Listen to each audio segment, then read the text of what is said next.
My name is George Harunian, one of the founding members of the website no2antisemitism.org, which for the last couple of years has concentrated on the effort to counter anti-Semitism and anti-Israel propaganda among the Farsi-speaking communities of the world. And we have started to add an English section to the website for the large number of English-speaking people who are interested in this particular issue of Iranians and anti-Semitism.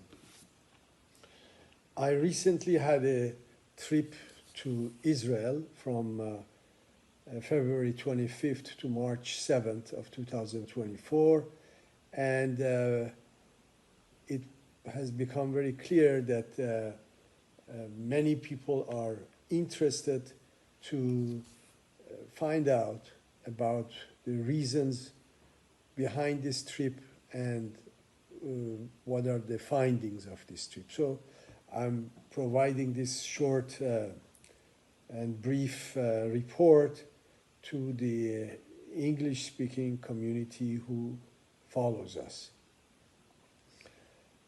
First, why did I take this trip? As somebody who supports the existence of Israel and its right to defend itself, I personally found it crucial that in this time of crisis and in this time of war, to show two things. One is solidarity with the people of Israel, and second, to take a trip and see for myself what is happening in Israel and then go there and report back to the community. So as I tried to find a way to handle this trip, I encountered a group that I have known for many, many years, an organization called Shurat Hadin, which simply means Center for Law in Hebrew, that had organized a trip called Bearing Witness for people who are interested to find out exactly what I was interested in. So I arranged and took this trip, and I would like to add that exactly like when you are partners with somebody and you reap the benefits of that partnership, you are also responsible when in time of need that partner needs your support to protect themselves and go forward. So let me explain my findings and my observations. As I arrived to Israel on Sunday night, February 25th, the first thing you see is, of course, the issue of hostages and how Israel wants the world not to forget the hostages. The trip was first, had multi-dimensional, multi-purpose issues to it, but first was to see the reaction of the people of Israel to the attack. So we started our first day by visiting one of the foremost spokesperson for Israel, who hence was retired but came back to help during the war, Mr. Mark Regev.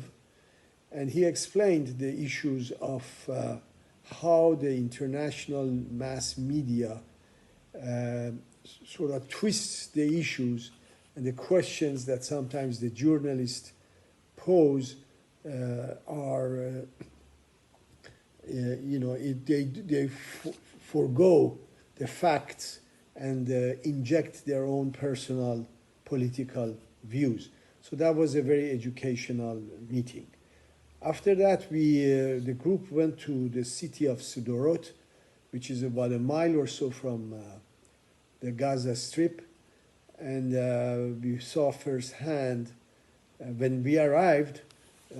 At that time, 50% of the population of the 35,000 people there have not come back.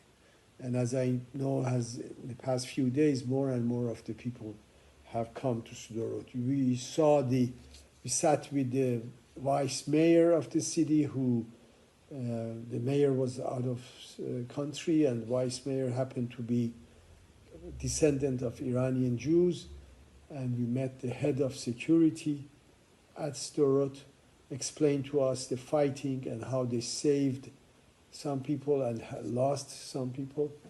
We visited the ruined police station in Sderot, where Hamas terrorists had planned very clearly in advance to take over the police station. They took some policemen and women as hostages, and they started killing the police officers, and how the fighting resulted in the building had to be completely torn down.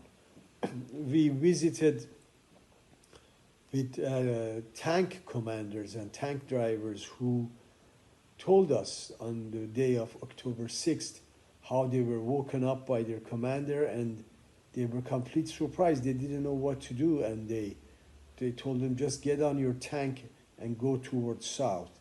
And they showed us the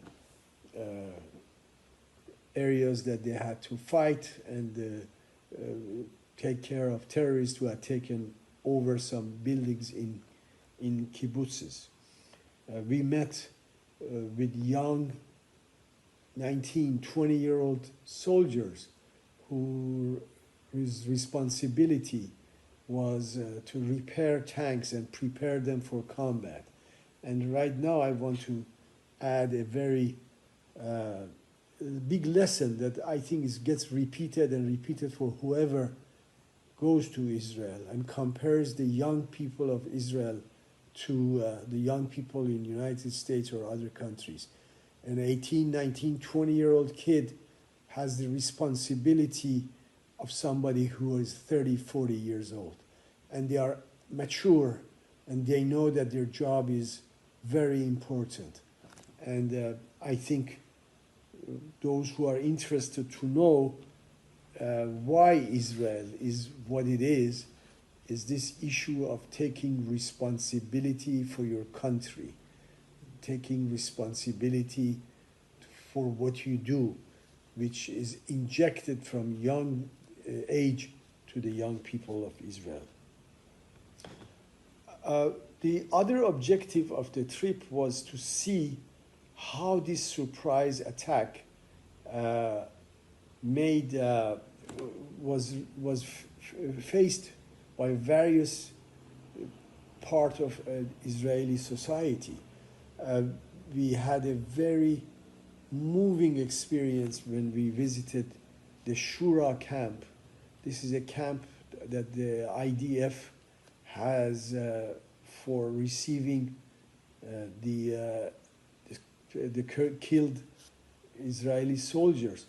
But we met with some young soldiers who are in charge of this department, that on October 7th, the number of dead was so much that they did have to receive the non-military bodies as well, the young kids, the 8-year-old, the 6-year-olds, the burned bodies, and the reaction of somebody who's been on the job for a month or so only and was trained to receive 10 or 5 bodies a day, and they had to deal with this mass number of dead and mutilated bodies, and how they lived on, moved on with this. And this was such a moving experience that I remember one person in the group had to go to the hospital. They could not handle it emotionally.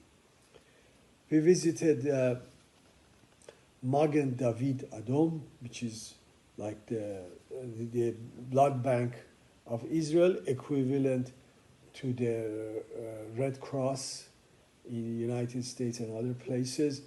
And we were amazed of the advancement of Israel in this department, and we were told that exactly like how the young Israelis from all over the world volunteered to come back to defend the country, they had to truly turn away so many people who wanted to donate blood for the wounded.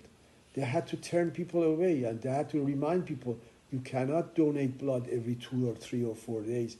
It's not medically advisable. So this again shows the love and the resiliency of the Israeli people. We visited the famed Tel HaShomer Hospital in Ramle, and how we were explained that how in a matter of 36 to 48 hours, a whole floor of the hospital was turned into a rehabilitation center, whereas before they had like 30, 40 beds, but now the whole floor, because they were advised that how many wounded soldiers are coming in.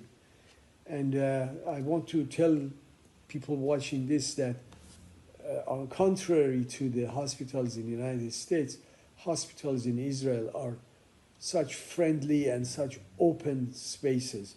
We visited with the soldiers and we talked to the wounded soldiers, and we were very impressed with their bravery and their commitment to defend their country. We did visit with the Department of Spokesman, Dover Tzahal, which is the spokesman for the army, for the IDF, and they explained to us, again, the issues of dealing with the international media and how some of these journalists twist the facts and twist the issues, disregard that Israel was attacked.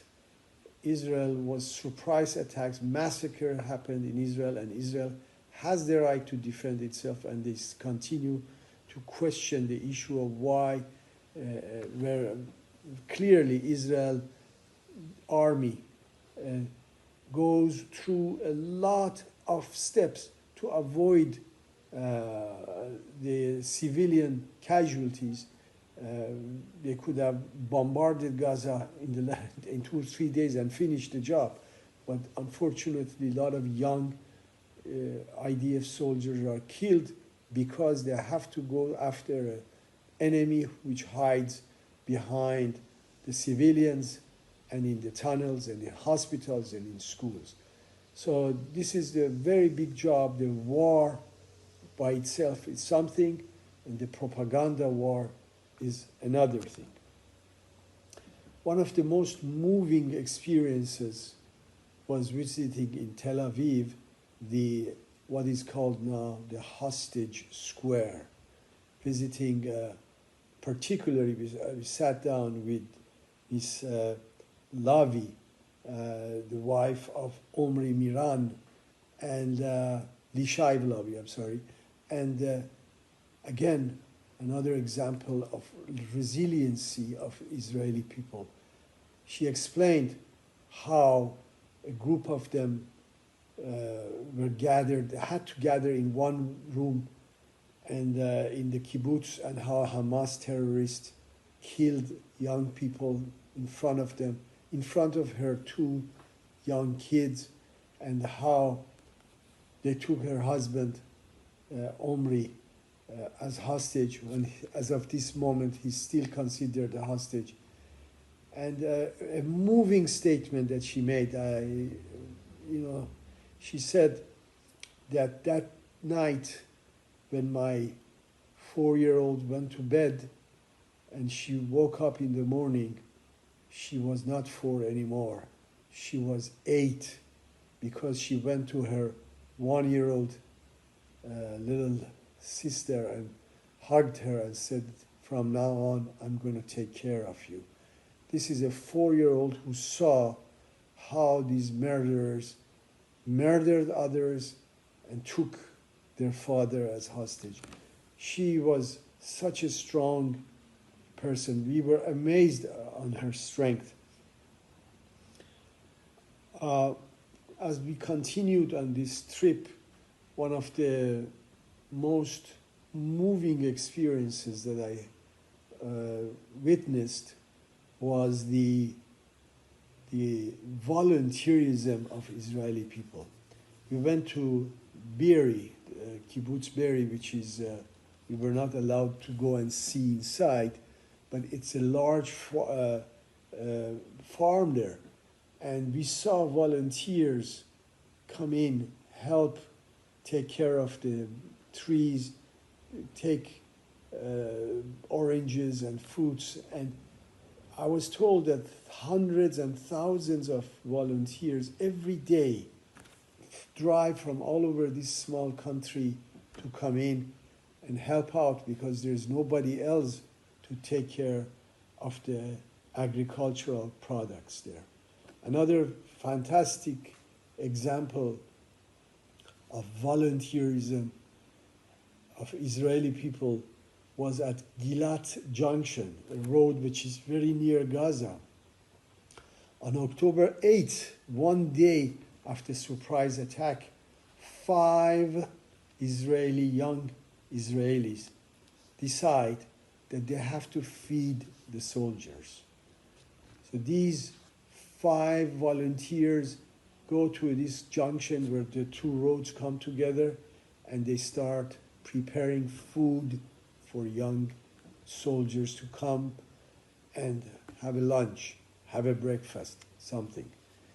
These 5 people, in the matter of 4.5 months, has become 2,000 people. Can you imagine? 2,000 volunteers. Now they have to have somebody behind a computer to divide the work. That small place has become a large tent with refrigerators, kitchens, you name it, a little synagogue. People of Israel take charge of their affairs. It's not that they are asking what the government can do for us. They say, what can we do for our people? One of the most moving part of this trip was the visit to Kibbutz Kfar Aza.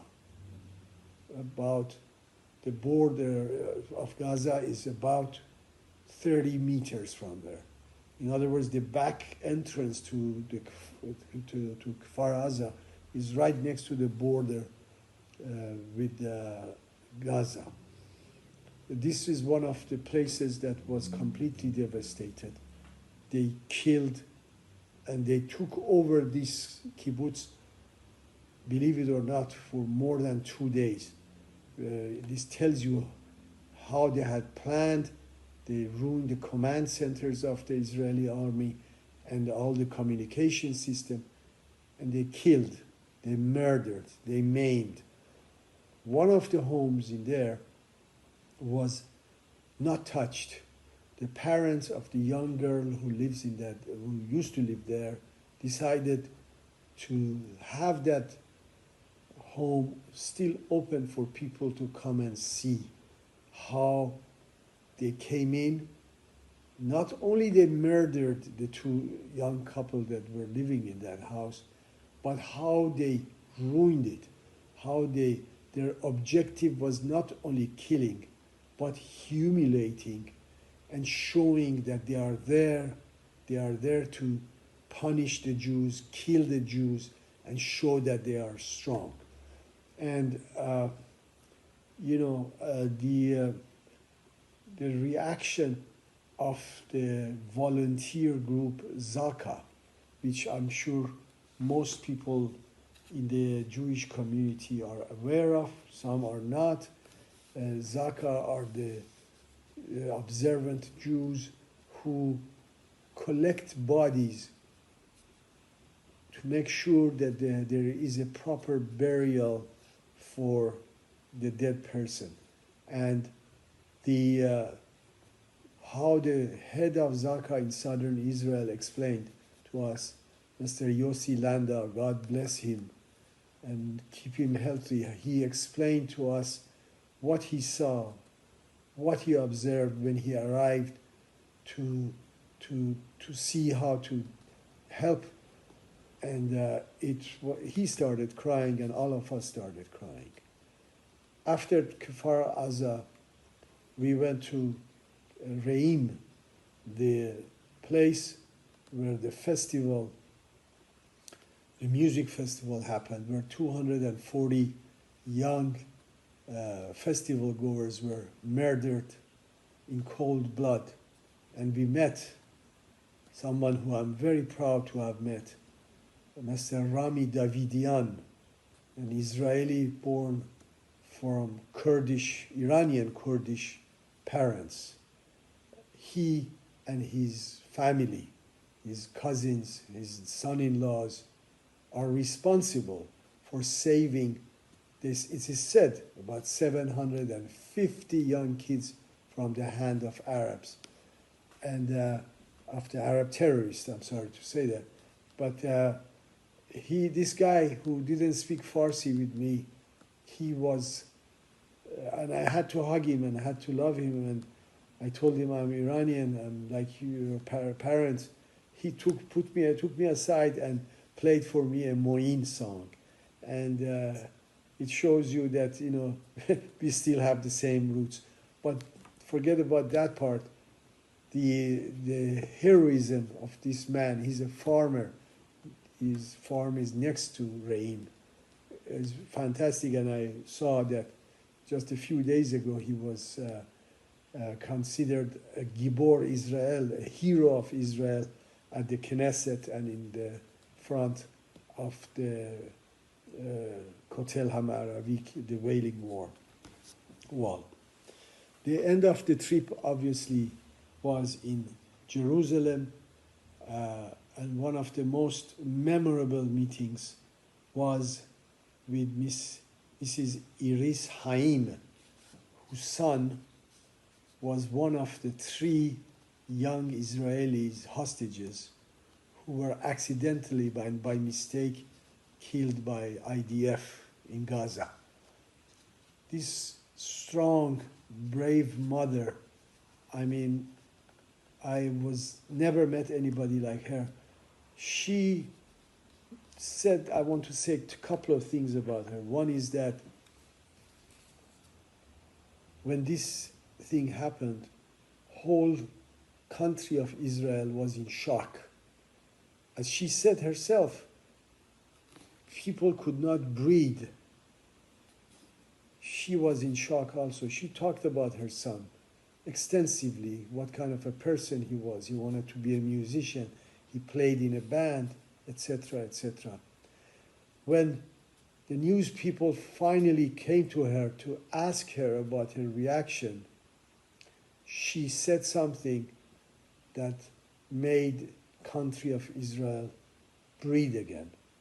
And she said, those kids that accidentally killed my son are my kids as well. This made people to think again, to fight again, and to be together again. I want to say something else about Iris that was amazing. Iris was born and raised in a kibbutz. She said her parents never light candles. They never were religious. She was just an Israeli, secular Israeli. But the love and the warmth that she got from other sectors of Israeli society, particularly the more observant Orthodox section, she said, we are all one. We are all Jews.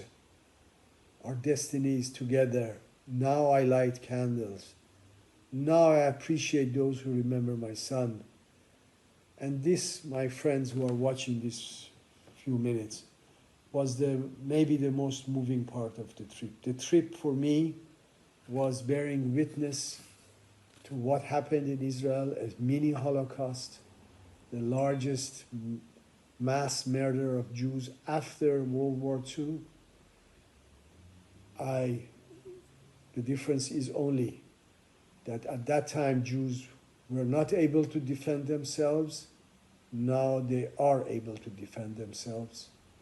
I suggest anybody who sees this few minutes to make plans, go to Israel, forget about your daily affairs and your commitments. Make plan, go to Israel, visit Israel, see for yourself that country, and show your support.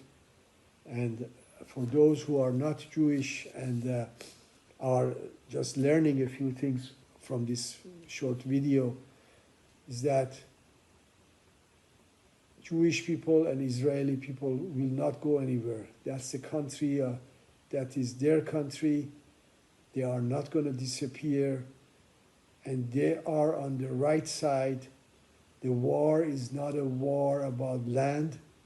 It's not a war about occupation. It's a war between what is right, what is positive, what builds, and versus what is negative, what ideas that does not accept others as equal human beings and wants to destroy. So that is the war. And I hope my short report is helped you to understand the situation. And if you like, send me a little note and I'll be glad to answer your questions. Thank you. Good luck.